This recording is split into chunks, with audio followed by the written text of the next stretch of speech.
Conclave foi lançado no ano passado, teve um destaque considerável nas premiações, mas com relação ao grande público não teve assim um número muito expressivo. Porém, agora em abril, após a morte do Papa Francisco, Conclave recebeu novos espectadores e o número de visualizações do filme nos streamings subiu absurdamente. Eu gostei muito do filme quando eu o assisti antes da premiação do Oscar e nesse vídeo vou trazer uma análise sem spoilers.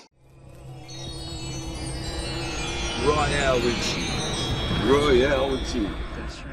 Na minha cabeça existe todo um subgênero do cinema chamado de filme de velho conversando, tá ligado? Tem muito filme assim, onde parece que não acontece nada, a não ser um bate-papo entre os personagens, tipo aquele filme Amor, de 2012, Os Banshees de Inisherin e 12 Homens e uma Sentença. São alguns exemplos de filmes assim, onde o foco da história é totalmente nas conversas, nos silêncios e na tensão entre os personagens, que geralmente são pessoas mais velhas, lidando com ressentimentos, com o tempo perdido, com morte, com solidão. Antes de assistir Conclave, eu já estava ciente de que o filme seria mais ou menos nesse estilo, mas, sinceramente, eu esperava uma narrativa muito mais chata, muito mais sem graça. Mas é curioso como que o filme consegue transformar um evento que na superfície parece monótono, que é a votação para eleger um novo Papa, em um thriller carregado de tensão política, dramas pessoais e reviravoltas. É inevitável comparar Conclave com Nada de Novo no Front, que também é um filme dirigido pelo Edward Berger, e ambos os filmes se dedicam ao peso do silêncio, valorizam uma câmera imóvel, mostram a força que há em um olhar perdido no meio de um cenário opressor. Porém, em Conclave, a guerra é outra, é uma guerra de vontades, de ambições, de fé colocada em xeque. A fotografia do filme colabora para construir uma atmosfera solene, porém claustrofóbica, transformando o Vaticano numa espécie de labirinto sombrio, onde a moralidade, a tradição e o poder colidem o tempo inteiro. E no centro do filme está Ralph Fiennes, e que performance foda! Como o Cardeal Laurence, ele carrega esse fardo da liderança,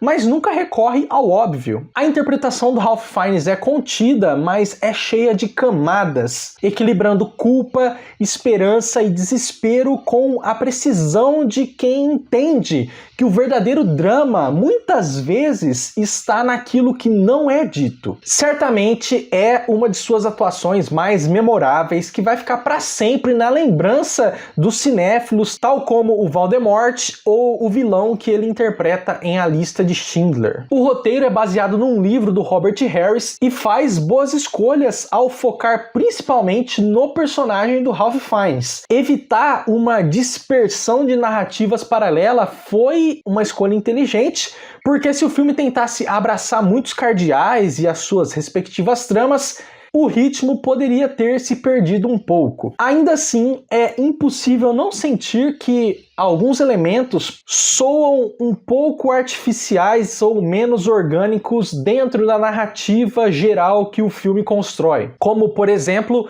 a freira interpretada pela Isabella Rossellini. Ela é uma personagem que passa metade do tempo com cara séria, olhando para lá e para cá.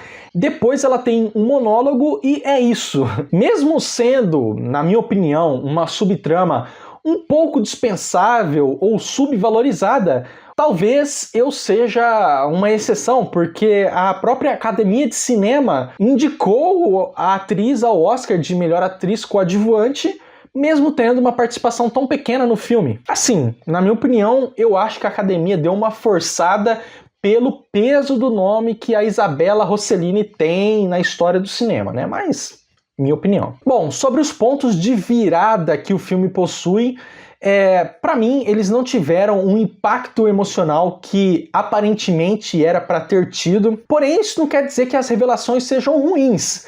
Quer dizer apenas que eu acho que tem gente que vai se surpreender muito mais do que eu me surpreendi. Eu não vou entrar em detalhes para não ficar dando spoilers, Mas existem uma reviravolta envolvendo o personagem do Lucian Msamati, outra sobre o personagem do John Lithgow e uma revelação sobre o personagem do Carlos Dias. São pontos de virada interessantes, que eu acho que vai chocar muita gente, e a última grande revelação do filme, aliás, é quase que escorrega para um melodrama de tão improvável que até chega a destoar um pouco do tom mais sutil e elegante do resto do filme, mas muita gente vai ficar de boca aberta. Apesar de um ou outro ponto que eu mencionei aqui no vídeo, Conclave se sustenta como um dos grandes thrillers de 2024, especialmente pela forma como ele transforma um processo de eleição eclesiástica em um jogo de xadrez muito interessante e acessível, fácil de se entender. Em tempos como os nossos, onde muitos filmes de suspense dependem de explosões e reviravoltas absurdas, Conclave aposta na maturidade e conta sua história de maneira cadenciada. É um filme que respeita a sua própria atmosfera, que confia na força dos seus personagens e que nos entrega uma experiência muito intrigante. É uma história que não te prende só pela intriga, mas também te provoca uma reflexão sobre fé, sobre poder, sobre humanidade, sobre liderança. De 0 a 10, minha nota é 8. Então é isso. Se você gostou desse vídeo, deixe o seu like, se inscreva no canal. Obrigado por assistir e até a próxima.